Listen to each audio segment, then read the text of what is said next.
Bismillahirrahmanirrahim. Assalamualaikum warahmatullahi wabarakatuh. Kami daripada kumpulan 7 ingin membentangkan ADK topik 3, iaitu tanggungjawab insan. Tajuk yang kami pilih adalah hubungan dengan manusia. Pertama sekali kita pergi kepada pengenalan hubungan dengan manusia. Hubungan dengan manusia ni apa sebenarnya? Kalau kita nak tahu, hubungan dengan manusia ni dia merupakan satu ikatan fizikal atau emosi yang terjalin antara dua atau lebih orang melalui bentuk komunikasi. Kalau kita bercakap tentang hubungan dengan manusia ni, perkataan yang sering kita dengar adalah perkataan ukhuwah, betul kan? Kalau kita nak tahu, perkataan ukhuwah ni dia berasal daripada perkataan bahasa Arab, iaitu akhul, yang bermaksud saudara, teman atau rakan. Saya ingin memetik firman Allah dalam surah Al-Hujurat ayat 10. A'udzubillahi minasyaitonirrajim. Innal mu'minuna ikhwatun, yang bermaksud orang-orang yang beriman itu sesungguhnya bersaudara. Jadi dekat sini kita dah boleh nampak ayat ini memberitahu kita bahawa kita semua yang Islam ni adalah bersaudara sebenarnya. Oleh sebab itulah kita tak boleh khianat sesama sendiri. Kita tak boleh mempunyai perasaan hasad dengki, cemburu tengok kenapa orang ni lebih, kenapa aku kurang. Kita tak boleh ada perasaan yang macam tu. Malah kita kena saling tolong menolong dan mengasihi antara satu sama lain, sebab kita semua ni adalah bersaudara. Kita balik kepada persoalan kita, kepentingan tanggungjawab diri, keluarga dan masyarakat dalam membentuk personality unggul. Okey, kepentingan yang pertama, ia dapat melatih diri kita untuk menjadi seorang pemimpin yang baik. Sebagai contoh, kita lihat tanggungjawab diri kita sebagai seorang pengajar. Misalnya, kita boleh menawarkan diri kita untuk menjadi ketua kelas. Jadi dekat sini, kita boleh belajar cara untuk mengendalikan kelas dan memimpin rakan-rakan yang lain.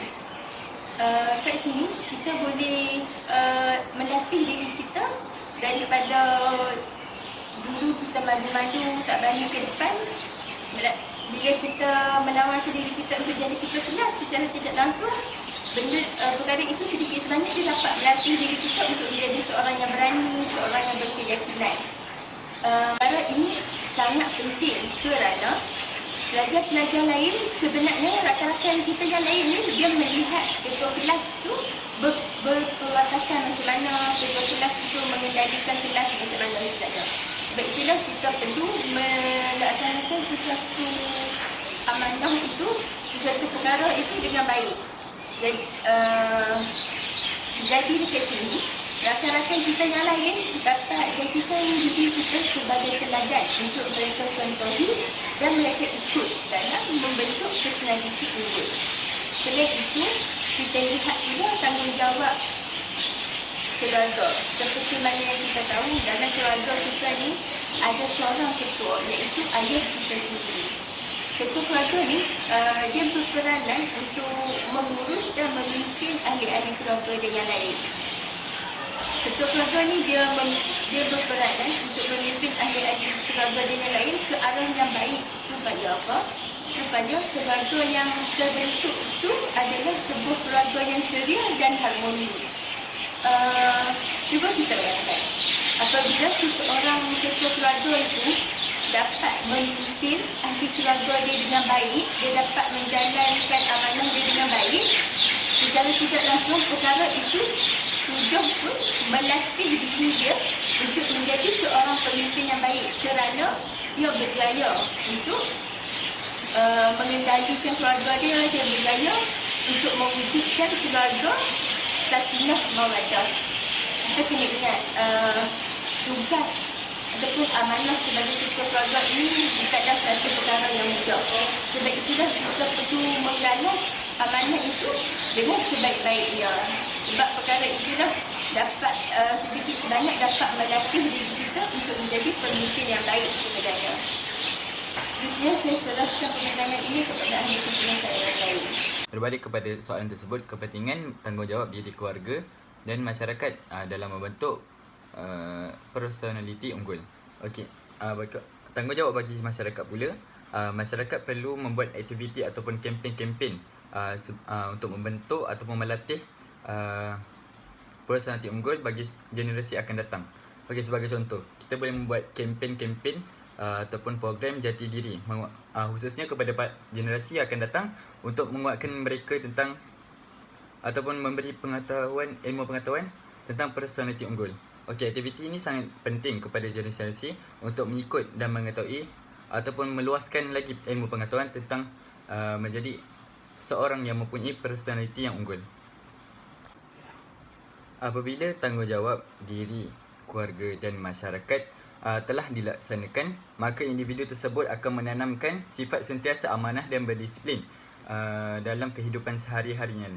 Sebagai analoginya, kita boleh mengambil contoh apabila generasi-generasi ataupun seorang individu tidak mempunyai tanggungjawab ataupun pengetahuan khusus tentang personaliti unggul, mereka akan melakukan vandalisme.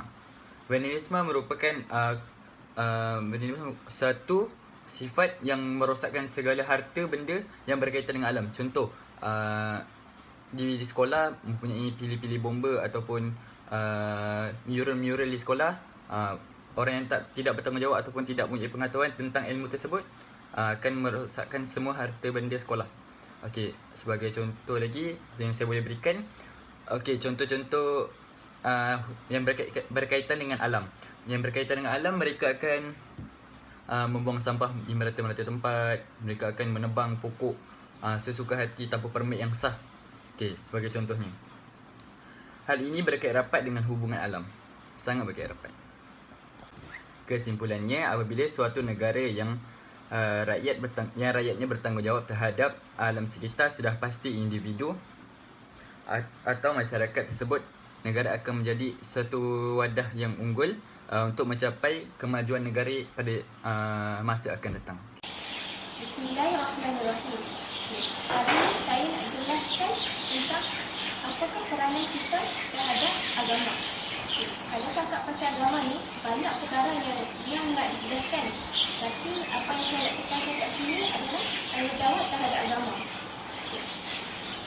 Agama ni, kalian nak tahu maksudnya, agama ni adalah kepercayaan kita kepada Tuhan. Manakala Islam pula adalah kita berserah diri sepenuhnya kepada Tuhan, kepada Allah. Memang dari kecil kan kita dididik tentang agama Islam ni. Contohnya, rukun Islam. Seperti mana yang kita tahu, rukun Islam ni ada lima perkara. Jadi terdapat 5 perkara, 5 tanggungjawab yang wajib untuk kita jalankan, yang wajib kita pegang. Jadi, apa peranan kepada agama ni? Apa tanggungjawab kita kepada agama? Antaranya, kita sebagai hamba Allah, sebagai orang yang beragama Islam, wajib untuk kita melakukan kebaikan dan mencegah diri kita daripada melakukan kemungkaran. Kenapa? Dalam Quran sendiri pun ada cakap, iaitu daripada surah Al-Imran ayat 110, A'udzubillahi minasyaitonir rajim, ta'muruna bil ma'rufi wa tanhauna 'anil munkar. Sadaqallahul 'azim. Berdasarkan ayat ini jelas menyuruh kita untuk melakukan kebaikan dan cegah diri daripada melakukan kemungkaran. Jadi macam mana kita nak buat kebaikan? Macam mana nak jauh daripada kemungkaran? Banyak perkara yang kita boleh buat. Antaranya, kita boleh bersedekah, kita boleh berfikir, berselawat kepada baginda sallallahu alaihi wasallam.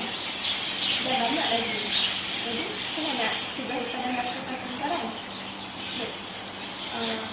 Kita boleh untuk hindari kita boleh menghindari daripada melakukan perbuatan yang tidak elok. Seperti tidak memfitnah, tidak memfitnah orang, tidak menghina dan tidak melakukan perbuatan keji seperti melakukan zina. Saya nak berkata sedikit tentang zina ni. Allah sendiri yang cakap wala taqrabu zina. Janganlah kamu mendekati zina. Kat sini Allah terserah cakap jangan melakukan zina.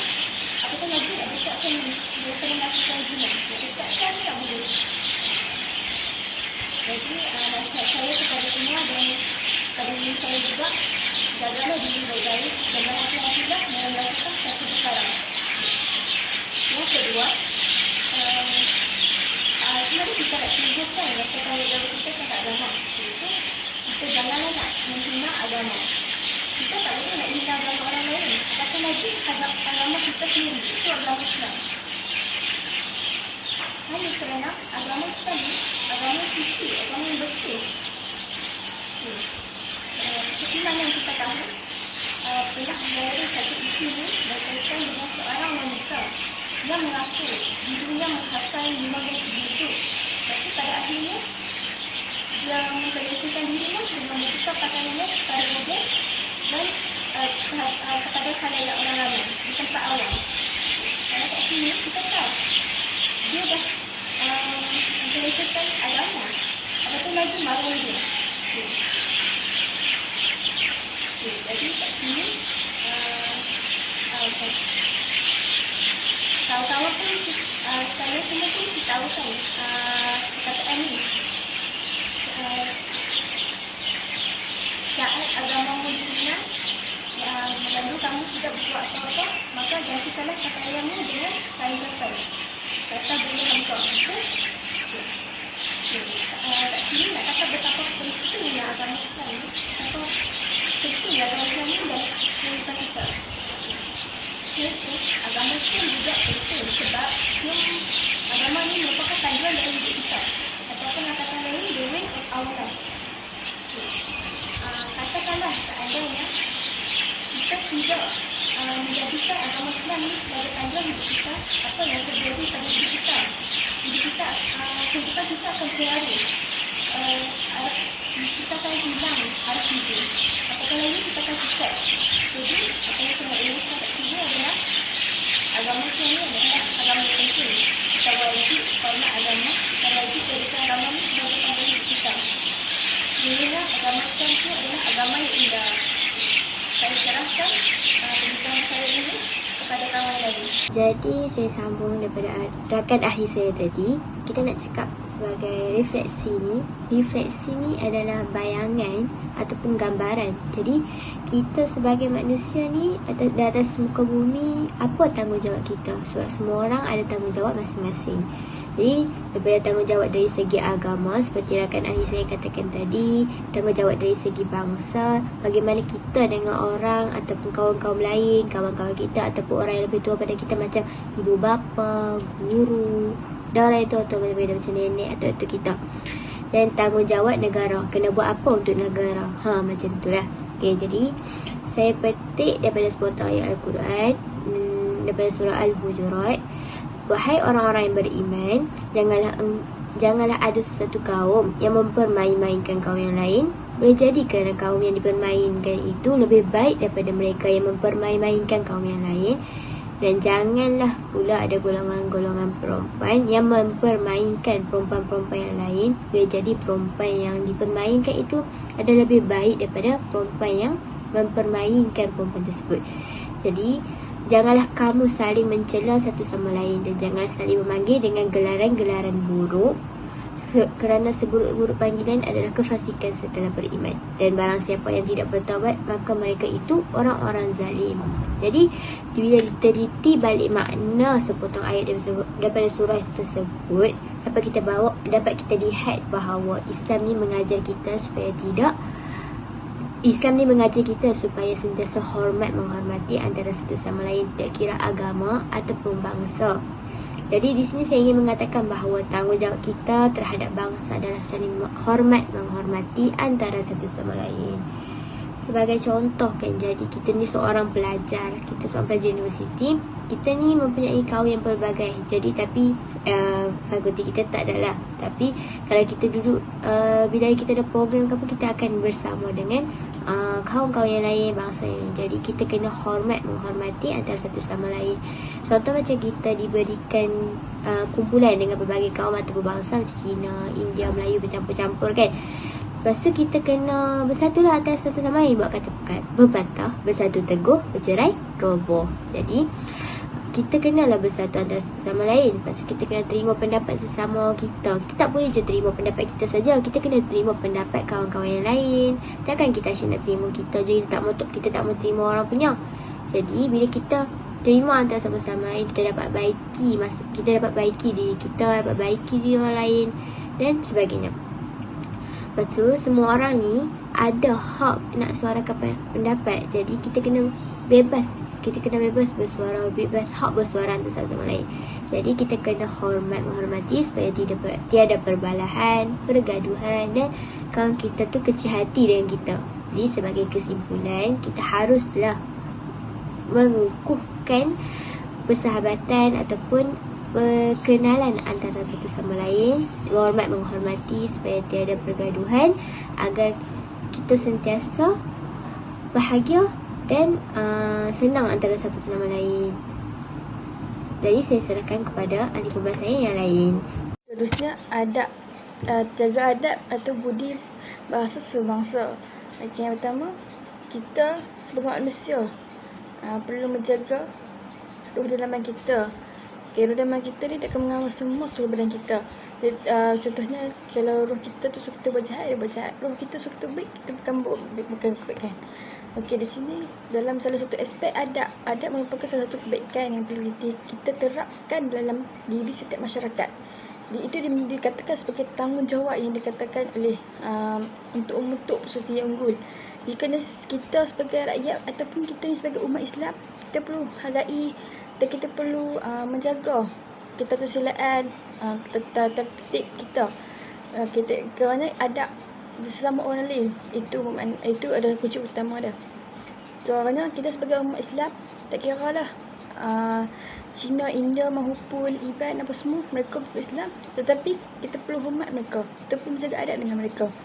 Kerana mereka semua adalah satu penduduk yang duduk di Malaysia, duduk bersama dengan kita. Dan mereka juga bukan bahkan duduk saja, mereka sentiasa dapat pendapatan, kerjaan, semua mudah untuk mereka. Dapat pendidikan. Itu kalau kita dengan dia orang tak sama. Kita dengan orang tak sama dari segi kaum lah, tapi yang samanya kita dengan mereka adalah satu penduduk yang sama, duduk Malaysia. Begitu sahaja daripada saya. Kita beralih kepada aspek seterusnya, iaitu dari segi aspek negara. Refleksi tanggungjawab kita terhadap negara dalam pembentukan personaliti yang unggul ialah mematuhi undang-undang dan mentaati perintah raja. Allah Subhanahu wa taala telah menyebutkan di dalam Al-Quran, ya ayyuhallazina amanu atti'ullaha wa atti'ur rasul wa ulil amri minkum. Sadaqallahul azim. Sesungguhnya Allah telah memerintahkan kita untuk mentaati Allah dan Rasul dan juga mentaati pemerintah. Yang kita tahu juga raja ini ialah pemerintah dalam negara yang paling tinggi. Dialah yang membimbing dan menjadikan negara kita lebih maju. Apa-apa yang dibuat oleh raja, kita perlulah memberi kesetiaan dan taat apa yang diperintahkan. Contohnya seperti dahulu apabila kita diserang oleh wabak COVID-19, YDPA yang di-Pertuan Agong telah mengeluarkan perintah pergerakan kawalan. Hal ini bukanlah dibuat semata-mata, bukan hanya dibuat saja-saja, tapi ia dibuat untuk mengurangkan dan membendung kes COVID-19 ini daripada tersebar di seluruh Malaysia. Hari ini saya akan bincangkan tajuk tentang timbal balas tanggungjawab negara terhadap masyarakat dalam membentuk personaliti unggul. Yang pertama, pihak negara ataupun pihak kerajaan perlulah menyediakan infrastruktur yang lengkap dan baik kepada masyarakat, khususnya kepada para pelajar.